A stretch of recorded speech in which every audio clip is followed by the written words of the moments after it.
All right, yeah. So 6 myths about machine learning and MRR pros most must have overcome. I'll get this word out. So I wrote this article, I would say about a year and a half ago, and the reality is when I looked at my background, so the last 3 years, well, I guess the last 3 years minus 6 months, was really focusing on implementing machine learning, really focused on maintenance and reliability applications. And what I was finding was there was, these common hurdles that most people are struggling with to get over in terms of implementing and not just implementing, but trying to figure out where to implement machine learning and where does it make sense to start implementing. So these are the 6 most common. So it'll be interesting as I'm going through this to determine if these 6 still hold true, because some things may have changed with COVID and all these types of things. But generally, at the time this was written, these were the 6 biggest myths that we as maintenance reliability experts must overcome. So what gives me the right to talk to you today? Really nothing other than I said yes to hosting this. All right. So first of all, who I am, I'm not a data scientist. We don't know what data scientists are. Those are typically the people, that are creating these AI solutions. Right. So I am not one of them, but I had over 20 years of maintenance and reliability experience. Started on the shop floor as a tradesman, so turning wrenches, screwdrivers, things like that. And then kind of moving my way up the ladder. I did go back to school on the electrical side, the automation side of things, and moving my way up the ladder that way. About 3 years ago, I was one of the co-founders of Cortic.ai, which was a machine learning, artificial intelligence company focused specifically on artificial intelligence in the industrial domain. So industrial manufacturing, energy, those type of processes. So nothing to do with stock predictions or buying stuff on websites. It was solely focused on, what this community is about. My current role is in the director of IoT at UE Systems. UE Systems is the market leader in ultrasound monitoring detection devices for leaks, compressed air leaks, lubrication issues, bearing faults, things like that. I do co-host a weekly podcast called Maintenance Disrupted. I encourage you to go check that out if you don't listen to that. And I'm also an adjunct professor at the University of Wisconsin, specifically on what they call their digital manufacturing specialist certification. But all that's fancy, but really what gives me the right to talk to you? So, most of us today are in this maintenance and reliability domain.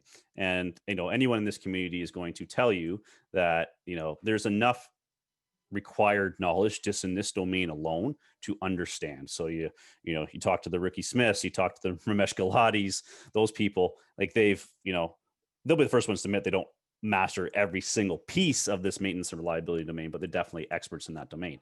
So, and then we have this other domain that's really entering our space, which is the data science, that AI domain, right? And the reality is, I don't think yet, but there is a lot of people, and there's actually some programs now that are really pushing those two together. But they are two separate. If you were to focus on it from a degree education point of view, you could spend 4 years learning one and 4 years learning the other. So unless you want to go to school for 8 years to learn how to implement machine learning for maintenance and reliability, it's really technology's got to change to bridge these gaps together. So that middle spot is where I call home for the last 3 years. And what I learned about that was I asked why. My entire 3 years was speaking inquiries. Why? Because I'm going to be honest with you. I failed more than I learned. Or I shouldn't say failed more than I learned. I failed more than I succeeded. If you ever wondered if this will work, hey, I wonder if I can be able to predict this. Chances are I've done something similar, and chances are I failed. But I learned why I failed, right? So implemented many projects from idea to completion. And really what gives me some level of confidence when I talk is I worked beside some of the top data scientists in the world. In fact, at Cortic.ai, their chief artificial intelligence officer is Chaozhu Wang, who is ranked in the top 5 Kaggle grandmasters in the world. Now, I'll repeat that, the top 5 Kaggle grandmasters in the world. Chances are anyone listening to this right now is going, what the heck did he say? What the heck is a Kaggle grandmaster, right? It's not FMEAs. It's not mean time between failures, right? What is Kaggle? And it's funny because when we started Cortic.ai, we were interviewing him, and he said, yeah, I'm ranked top 5 Kaggle. And I kept on thinking he's saying Kegel. Now, for any of you that know what Kegel is, then you understand my confusion why someone would be ranked in Kegel. But this is not the same thing. This is Kaggle, which is an online competition, really for data scientists, data engineers, those people in the world to get together to solve these problems. People put up data sets and you try to compete to solve these problems.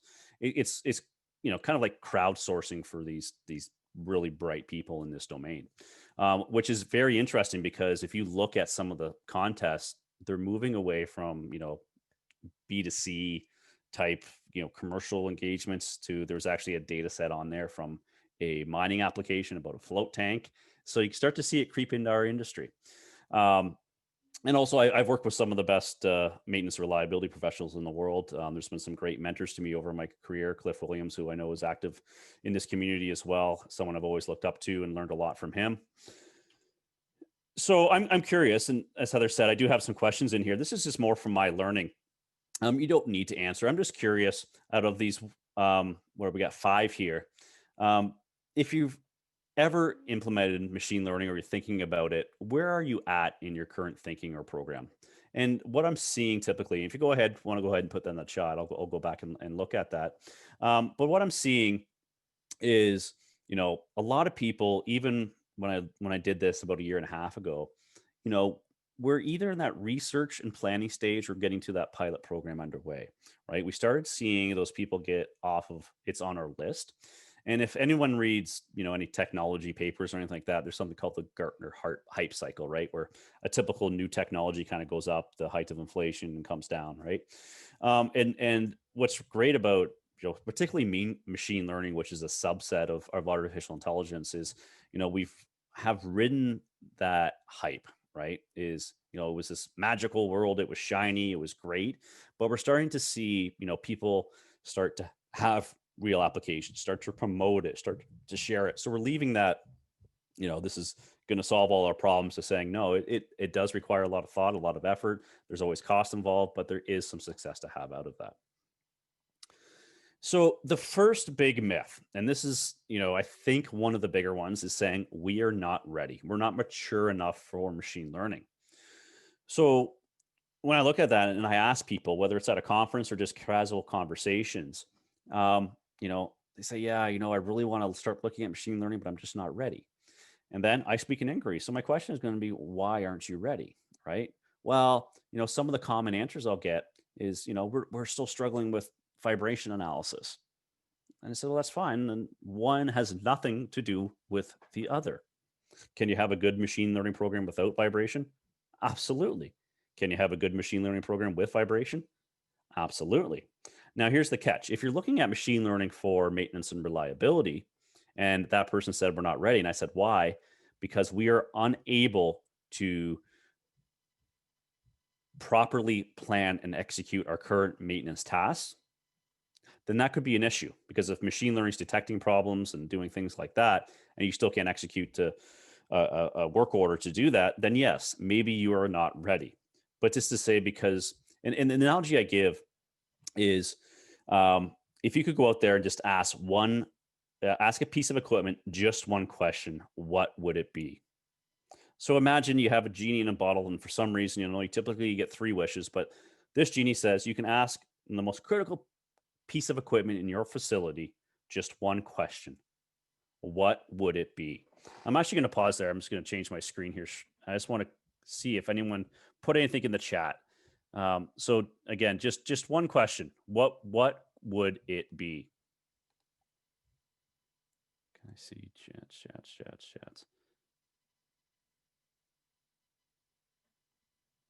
Yeah, I can't see the chat anymore. Well, maybe I can.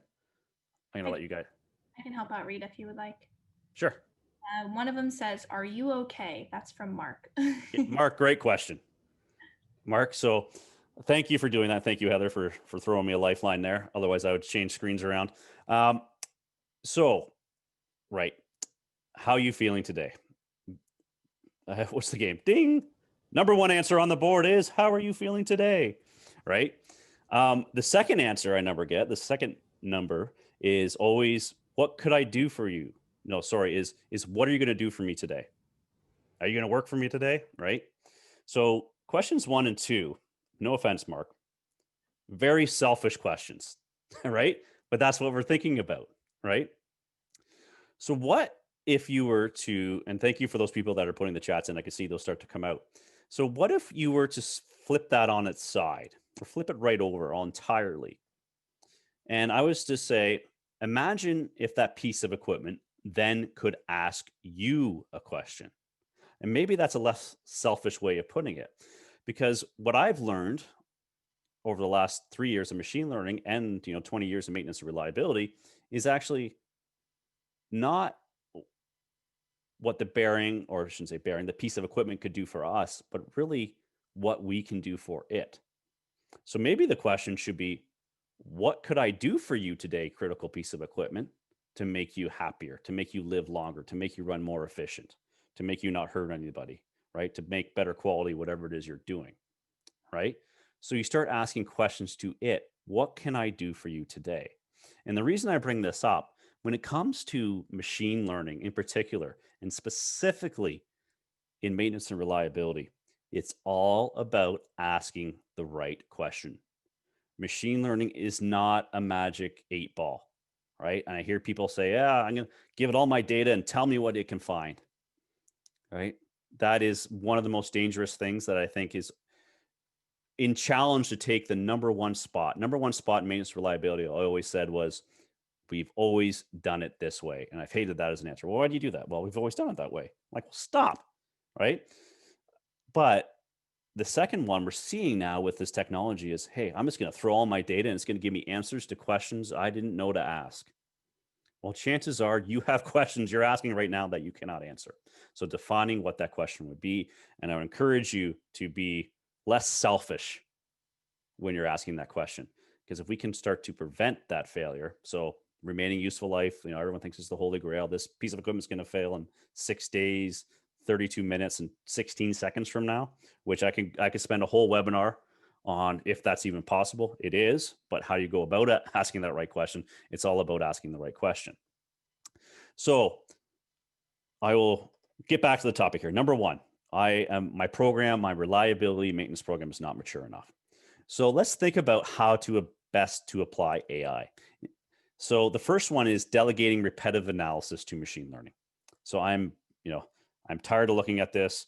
I want machine learning to do at this. That is very good. It's very good to eliminate repetitive tasks, to filter through things, do those type of analysis for you. The ROI is there, but is not as big as AI as an extension of human intelligence. And thank you for Cortic for letting me use this slide. So this is essentially looking at data, creating those rules. And really what machine learning is doing is creating rules. And if you want to ping me after, I can share a number of case studies of just the sheer number of rules that it can create. That's typically impossible for us, right? And the picture we have here is obviously, I forget his name and someone always corrects me and I'll never remember it. The Russian chess player that got beat. Geez, that had to be 2 decades ago now, right? And what was interesting about that was 2 decades ago, right? And that was run on a supercomputer, probably the size of this fake room behind me, right? Is when they asked him after the interview, saying, how would you ever beat AI again? He said, I'd bring a hammer, right? Which I think is very appropriate because technically that would win. But what's interesting now, if you look at who is the best chess champion that's out there, is it AI or is it a human? It's neither. It's actually a combination of both. So when they put humans with AI and collectively work together, they're an unstoppable solution. And I believe that is the secret to success.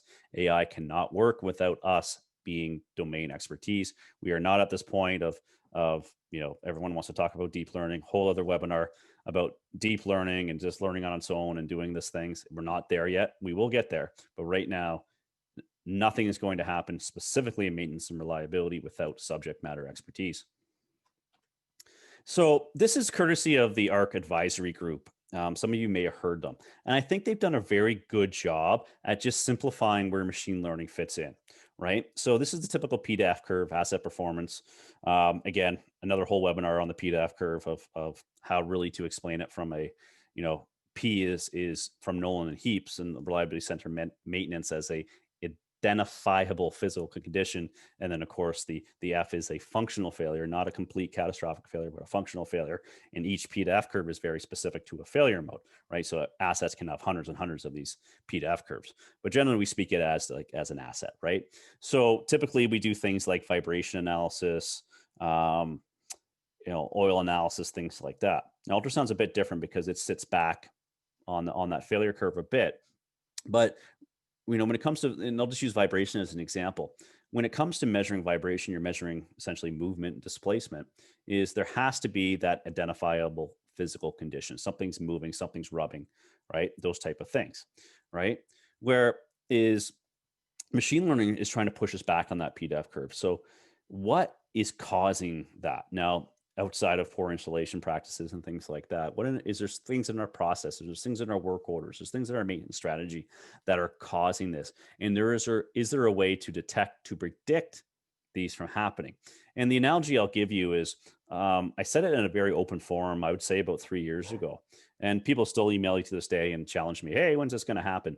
But a lot of organizations have spent time and money and resources to build this predictive maintenance group within an organization, which I think is a fantastic thing, right? And I said, and now organizations are starting to build, what they call an AI team or digital transformation team or whatever you want to call it. And it's going to be funny because one day they're going to get so good at their good job, they're going to go to the predictive maintenance group and say, oh, by the way, in 2 weeks, you're going to start to see a vibration issue, right? Can you imagine that when this analytics team is then starting to go to the predictive maintenance team to say, hey, in 2 weeks, you're going to see this vibration issue, right?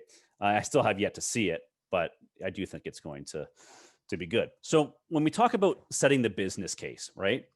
So the first criteria is there has to be the early detection of an outcome prediction. Now, the outcome prediction, we automatically think failure, right? When can I predict a failure? I want to predict failure, right? It might not always be a failure. It might be predicting when something is just abnormal, right? Tell me when I'm operating outside of the nameplate design criteria of this piece of equipment, right? But being able to predict that has to have a business impact, right? One of the biggest challenges in maintenance reliability is linking every investment back to an ROI. So the cognitive insights generated by AI has to enable you to make a decision, which is either otherwise impossible to generate from a human or would lead to a subjective conclusion with variability, right? And, when we think about how many decisions in maintenance reliability we make, I don't want to say on a whim, but on a gut. Okay, let's do this, right? We're making so many decisions. How can we enable those to be data-enabled decisions? Now, here's something that I had to learn over those 3 years was that when is good enough? So I'll tell you something, and I don't care what platform you're using for machine learning. There's a lot out there. I can recommend some. There has to be a confidence level with every prediction it's making, right? So if you're going to ask me, predict what this pressure in this tank is going to be a day from now, I could probably do that with machine learning very accurately. If you tell me to predict what it's going to be a year from now, I could predict it, but it's not going to be accurate.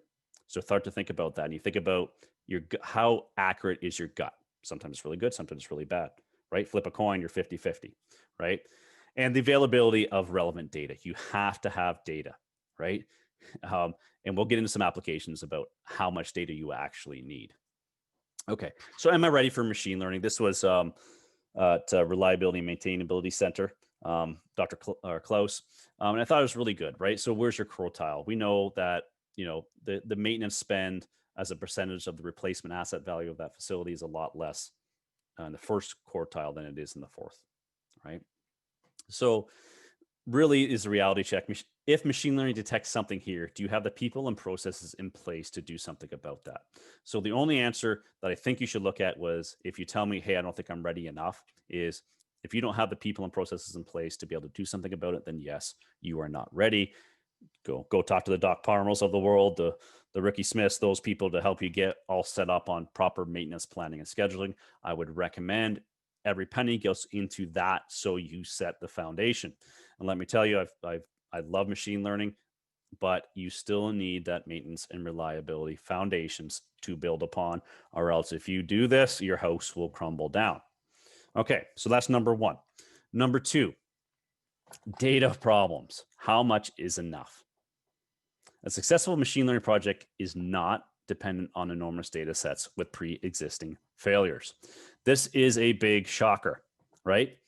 And it comes down, so how much data do you need? And I would love, because people ask me that all the time. Well, how much data do I need? If I give you 2 months worth of data, is that enough? Right? Well, how frequently are you collecting that data? Is it every hour? Is it every minute? Is it every second? And yes, that matters, right? So I can't give you an answer in months, years, days. I can't give you a month. If you give me a terabyte worth of data, I'll solve all your problems. No, that's not the case. It all links back to that problem you're trying to solve, right? So I've done a number of webinars about this. I have nothing to do with this group whatsoever other than being a member, is the Industrial Internet Consortium. I did not contribute a single word to this document, although I believe it is one of the best documents and one that deserves a light shed on it for those that have made this document, because it is fantastic. If you want to give me credit, I'll absolutely take it, but I cannot. So it's the Industrial Internet Consortium Analytics Framework. So if you're curious about machine learning and getting into it and the types of analytics that are required, I would recommend reading this. It's not a tough read, and it speaks in our language. In fact, some of the use cases they give is around vibration. So what it talks about is the type of analytics required, right? And the reality is those analytics require different types of data. So the first one they talk about is baseline data, health assessment, anomaly detection. And I will challenge you, because when you start to think about your questions, and one of my most favorite things to do when I was implementing these projects was to sit down with a potential customer and talk about their ideas. And we called it Imagineering, right? To steal that word from Disney, right? Is, I was going to say get together, but we probably can't during COVID. Get a virtual whiteboard. We had this whiteboard that was the size of the whole conference room. We would just write ideas down. It was by far the funnest part. So baseline analytics, what is it, right? What we're looking at there is, tell me when something is abnormal, right? Can you tell me when something is abnormal, how long it has operated in these abnormal conditions, the severity of which it was abnormal? That's going to tell me a lot about the health and life of that piece of equipment. If I run a motor outside of its abnormal conditions for X amount of time, yes, that is putting significant risk, right? And I truly believe we need to start measuring reliability in risk versus false days left to failure. So you could very well have a process that just understanding what is normal versus what is abnormal, right? And we start to think about that, is what data do I need for baseline, or this is called baseline or anomaly detection? Well, I just need data that tells me when it's normal, because everything outside that normal is abnormal, right? So as long as I have a good running condition, I'll give you an example. If you have a condition that runs, 3 different products, right? You would want to grab baseline data on all 3 of those. Here's the caution. I did a baseline or anomaly detection on an HVAC unit. The data they gave me was in the summer. So I was looking at the temperature, the pressure, the humidity, the valve open and closed position, right? Machine learning is so good at taking all those data and saying, out of this, here's my one anomaly score based on this valve being at this percent, my pressure should be this, my flow should be this, all that type of stuff, right? It's really, really good. One thing I didn't account for was the pressure, the flow, all those types of things. Even the rate at which that valve opens is a lot different in the summer than it is when it's minus 30 degrees out, right? So I did not properly baseline that. My data set was not accurate, or did not contain enough data based on the operating conditions of that, right? And hopefully that makes sense. So what I actually had to do in that case was I built 2 separately anomaly detection models, one for the summer, one for the winter, right? We get into diagnostics. We start to bring that baseline data, that fault data into it, right? So you start to see fault data, right? That's where I think some of our struggles, well, do you have a good data set that represents a previous failure? And the challenge there is all failure repeated? Is that the same signature? Does it fail in the same way, right? And you can build something, and I fully believe this, that you can build something to detect this specific failure, and you think you're covered. Oh, I didn't detect a failure. I'm running good. But if that fails in a different way that has a different signature, you may not be able to pick it up. So if you have that, and again, I'll be very vocal here. I don't believe that having a overall asset health number, unless you're measuring every single failure mode, is a good representation and can be misleading. I've seen that before in an HVAC system where someone put a vibration on the motor in the fan, right? And they gave it to the executives. They see all their HVAC units and it says 100% health, and the HVAC broke. Why? Because the valve for the cooling coil failed. So this executive's, and he's getting notes saying their HVAC's down, I have to stop all production. But he looks up a screen and says, no, my HVAC's at 100%. No, that's 100% of 1 or 2 or 3 failure modes, not the entire HVAC unit. So that is some caution there. And then you get into prognostics, that remaining useful life. And as you can start to see, is a combination of baseline data, fault data, operational data, and work history data. The holy grail. My recommendation, you might have enough data to get there, but you can take phase steps to get there. And I'm sure there's a lot of people are piling on the questions now. Okay, so are you currently getting useful asset condition insights from the data you are collecting? All right, and I'll give you a few seconds here, right? And give that analogy I just gave you. I'm hoping some of you are saying maybe somewhat, maybe saying no, right? But that asset condition insight, right, is not just vibration. It's not just infrared, right? It's truly covering the failure modes. In fact, when we get into doing machine learning for maintenance reliability projects, specifically for detecting failures, the first question I'll ask is, do you understand how this fails? And can you link them back to failure modes, right? I'm not saying you have to go out there and do a complete RCM analysis, right? Get a binder this thick and, do that. FMEA or simple FMEAs, things like that are going to be very helpful to define that. Okay, number 3, we're getting halfway through. So what myths the third myth we have to get over, right, is proving the ROI. The ROI. How can I justify the investment, right? Required to purchase, implement, scale across enterprise manufacturing technology can be daunting, right? So here's the reality, right? I've never met this person. I just heard this quote and I thought it was spot on. Okay. So it is no shocker that, AI or IoT projects fail. I think it's well over 80%. I don't care what study you look at. There's a high number. They've actually coined it now pilot purgatory, right? Where these pilot projects go and they sit there forever. They never get out to scale, right? And what I'm seeing is if I go back to that chart where it showed, the different types of analytics, is people try to boil the ocean, hit the holy grail. Now, I worked on a project that was 3 years in the making, hundreds of millions of dollars in the mining industry. And it had over 50 full-time employees. Now, if they had to solve this problem, it would have changed the mining industry forever, but it did not, and it failed. In fact, because it was such a lofty goal, they couldn't even salvage anything that they've done. So they didn't break it down into phases. It just wasn't going to happen. So people try to boil the ocean. So this last line, knowing what specifically you want to solve with AI is crucial. So when you're going into a machine learning project, spending that time up front, what are you trying to solve? What question are you trying to answer? And if you've ever been through those, root cause analysis 5 whys, and you're coming to me with a problem, and if you have an idea, by all means, throw it to me. I'll let you know. I'm probably going to ask why 5 more times when you come up with what you think is the best question to ask. I'm like, well, why are you asking that? Well, I want to do this. Okay, then why that? Right? And eventually you're going to get down to asking that right question. And this is courtesy of Cortec.ai.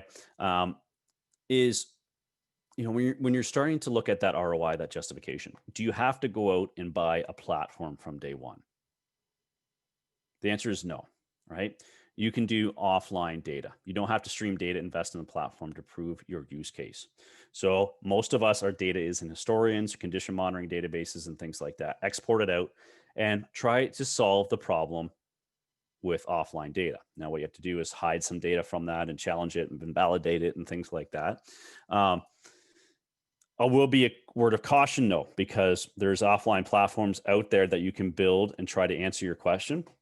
But if you try to take that and stream it, excuse me, streaming data is a whole running models in real time is a whole other ball game. So there is a caution with that. And what we say is don't claim victory with an offline project.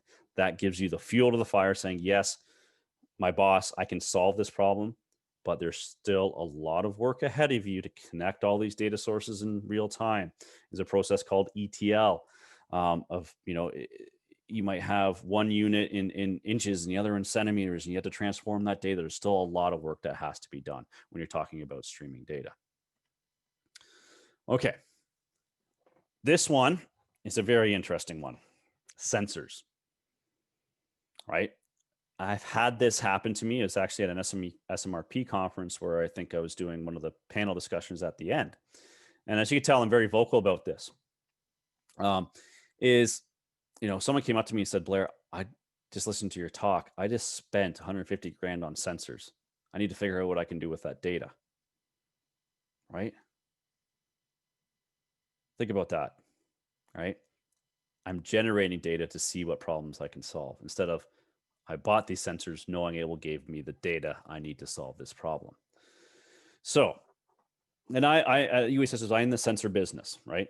And I love sensors. But what I would challenge you with is what data do you have now and how do you complement that? So I'll give you an example. UE Systems, we have a system out that detects exactly when and how much lubrication is required for a bearing. Very, very specific.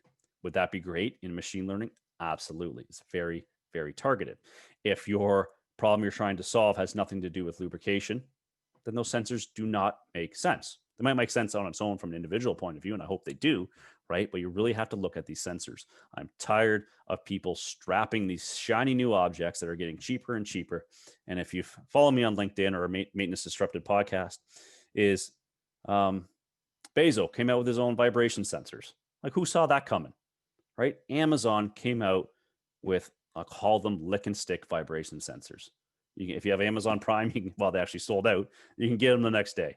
Like, how is this game changing? In fact, Amazon now has their own machine learning platform. You have to bring your data into S3, and then you can do some stuff.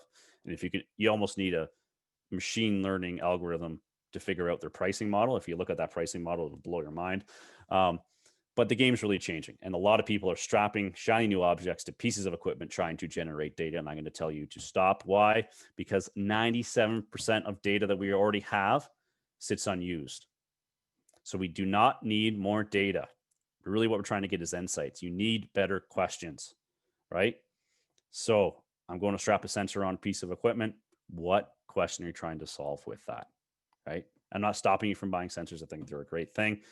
We're hoping they're a great thing at UA Systems as well. So this is an interesting one.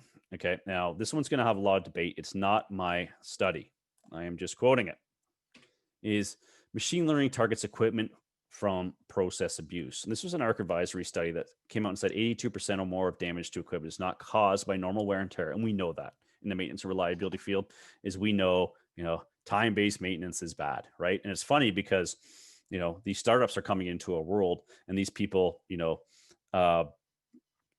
typically have no history in maintenance reliability. They've read something and said, oh, okay, time maintenance is bad. And they're trying to educate us again.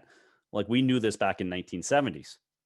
Okay, time is bad, but yet we're still doing it, right? So something is broken in there. And when we look at this, we know wear and tear, it does cause failure, but it's not the leading cause of failure. In fact, it's random, infant mortality, then random, right? Is how we operate that equipment. And I'll give you example. Most of us have heard cavitation in a pump. It sounds like rocks being processed. Like, it cannot be good for a bearing, the impeller, all that kind of stuff. That is caused by a process condition. So can machine learning learn those process conditions that make cavitation and say, hey, you're about to go into cavitation, you should shut this valve or speed up the pump or whatever it is. Those are some of the applications where machine learning starts to come in. So one of the things I've said is, knowing when good is good enough. Okay. This is something I had to learn the hard way, right? Because as I said, whether it's exposed to you or not, there should be a confidence level with the prediction it's making. Anomaly detection is still a prediction, whether you're predicting that anomaly right now. How anomalous is this? It's typically a multivariate.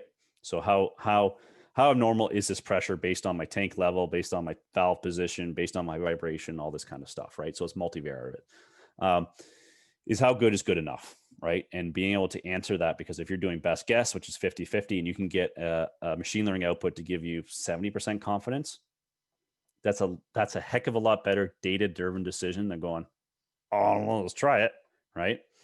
So identifying the failure modes you're going after. Start with the data you have first, right? Determine when good is good enough, right? And here's the reality. Machine learning outputs they're not always, I've seen a few, but majority of them are not going to be perfect out of the gate, right?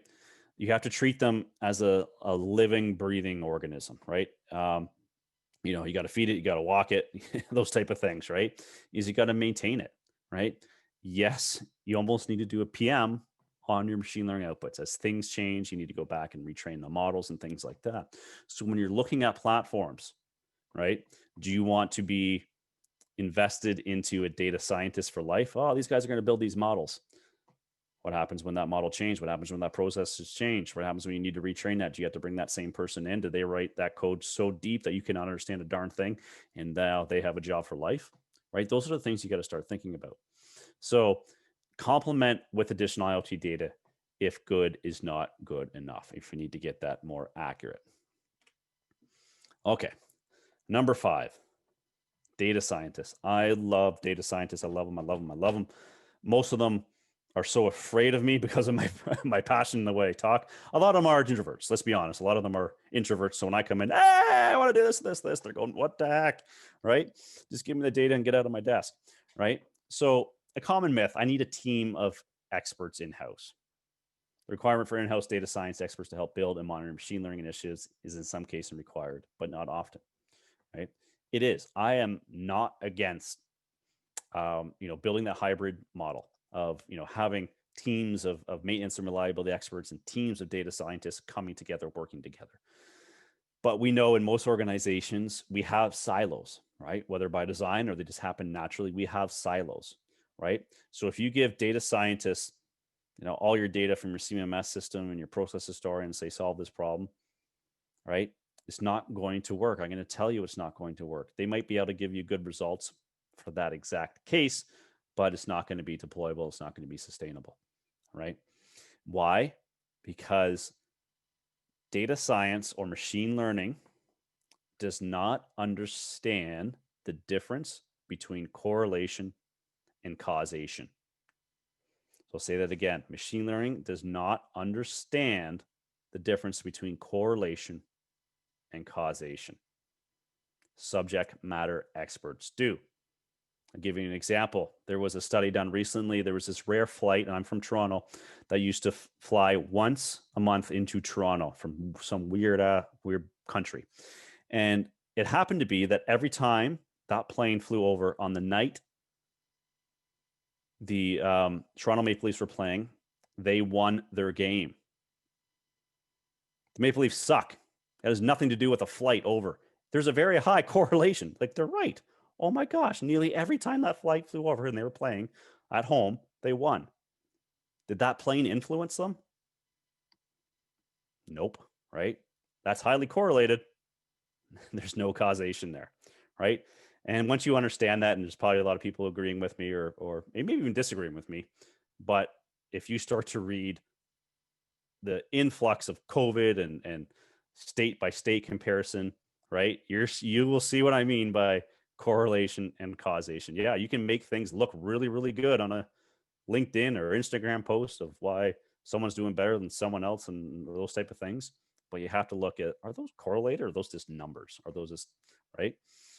So what we're seeing in our industry, now this was back 3 years ago. This was a pharmaceutical manufacturing site. For every 162 subject matter expert they have, so those people that design, operate, maintain those pieces of equipment, they had one data scientist, right? So clearly we are in the lead here. And I'm assuming most of us are subject matter experts on this call. So the great news is that technology needs us. We need our domain expertise. We need our subject matter expertise. It cannot be done without us in a sustainable way. So I already made mention to Chow, a great friend, and I'm surprised he didn't stab me in the neck with a pen. Just the amount of times I told him as he's explaining AI to me, I said, I don't get it. Bring it. He literally had to explain a lot of AI to me with apples and oranges. So imagine I had 2 apples and I went through unsupervised learning and I trained it what an apple is. Like, okay, I get it now, right?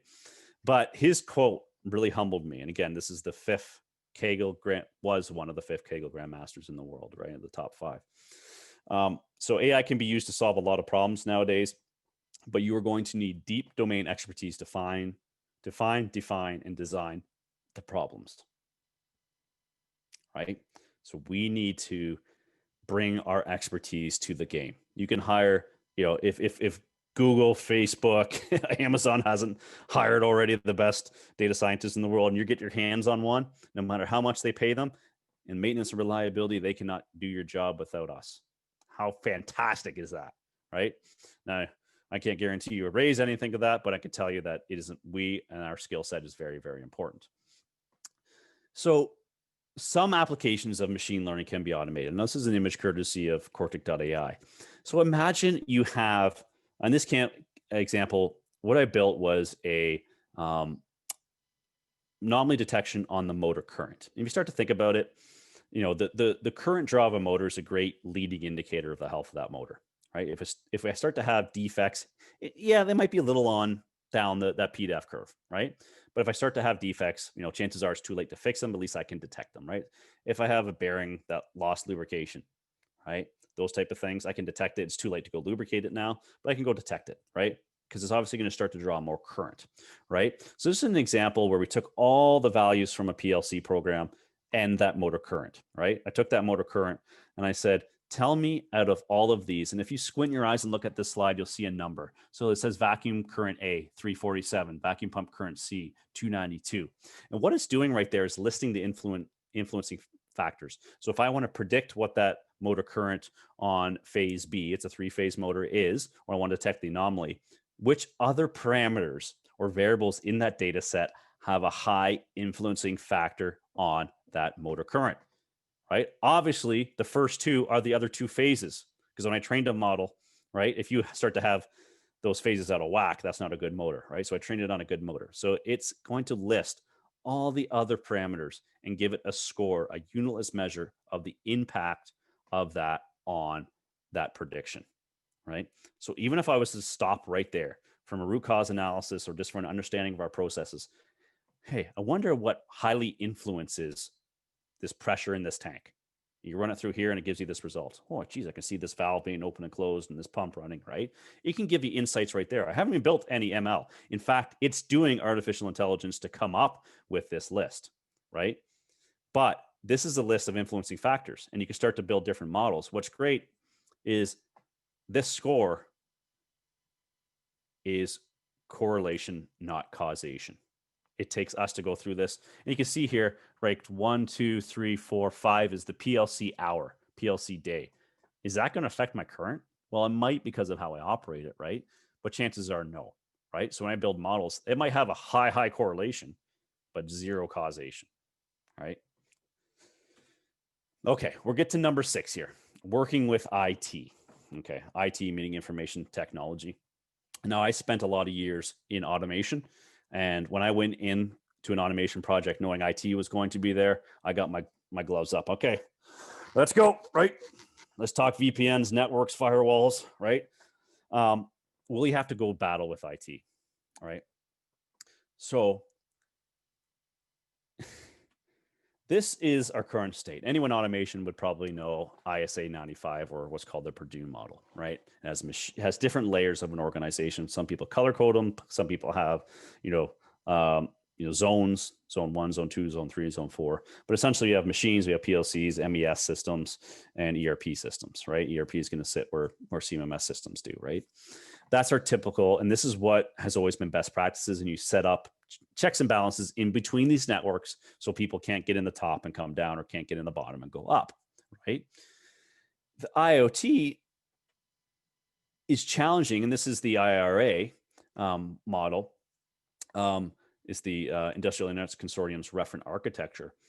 And really about IoT, if you look at the true definition of it, it actually has nothing to do with the cloud that most people think. It's just about devices, interconnected devices talking together, right? Somewhat of a mesh network, right? So how do we connect these things? Are we ever going to take our plant and just get rid of all our firewalls? Say, no, everything, I want this ERP system at the top level to talk to that device at the end. No, it's not going to happen. Will it eventually happen? Absolutely, with different security and measures in place.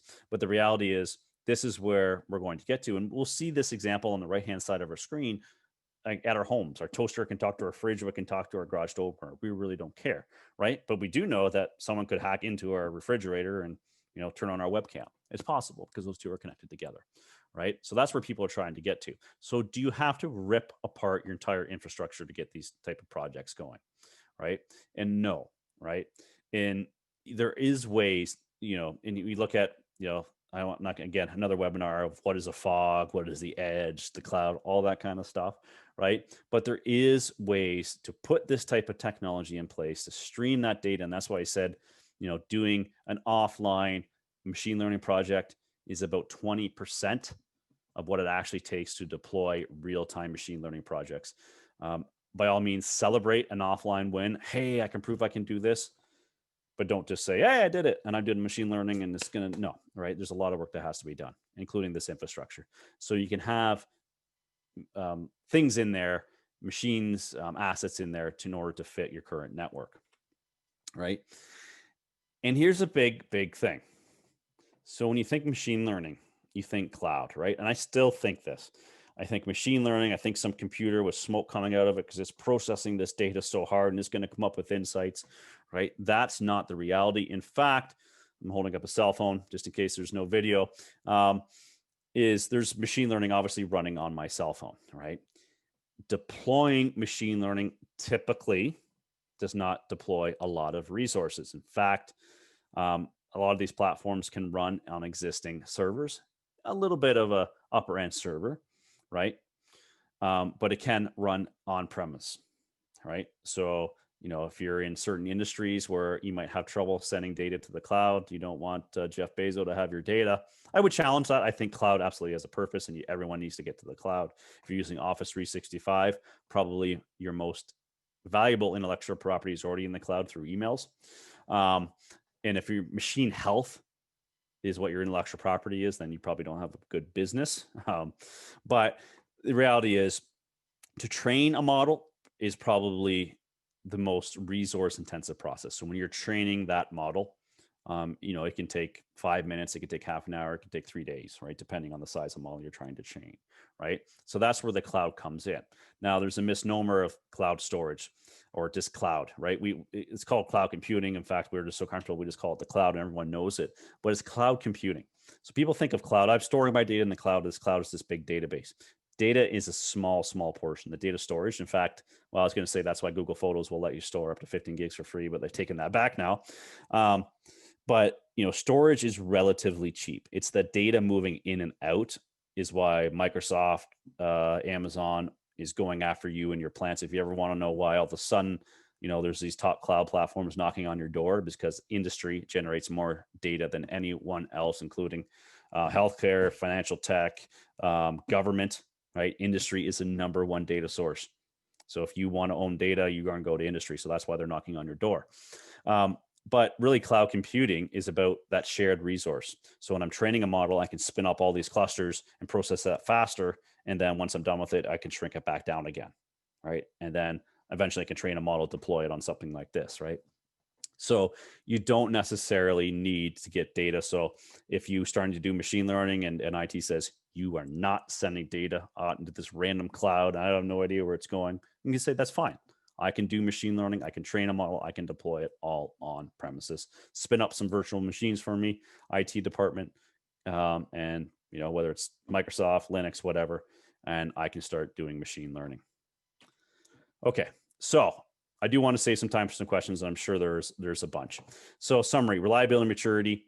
The reality is most organizations with a reasonable, healthy maintenance and reliability foundation are excellent candidates for this. Don't let that stop you unless you truly do not have the fundamentals.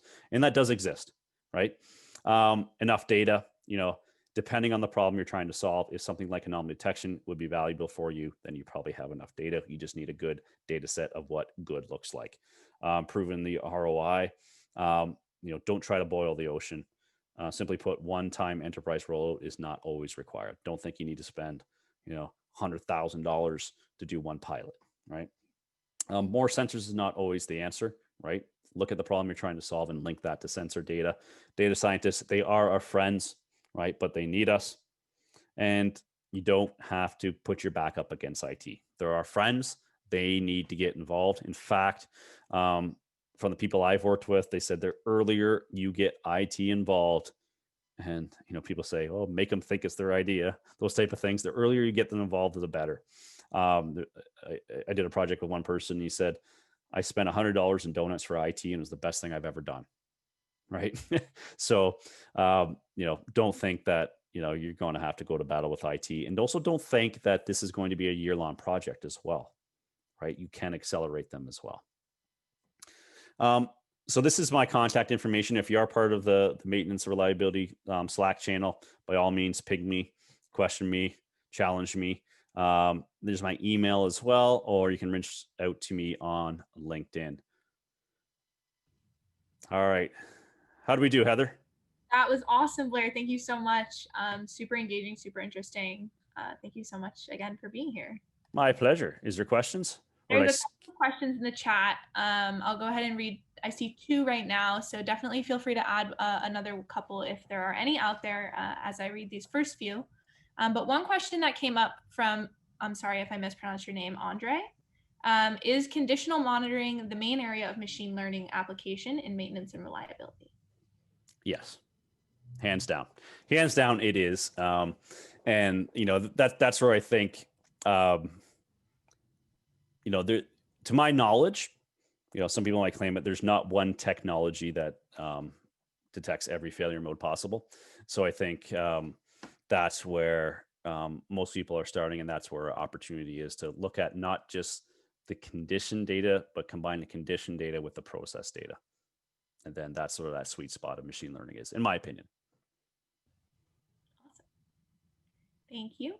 And then one more question here from Shadrach. He says, do you see IoT and machine learning based companies partnering with manufacturing customers to pilot these machine learning technologies?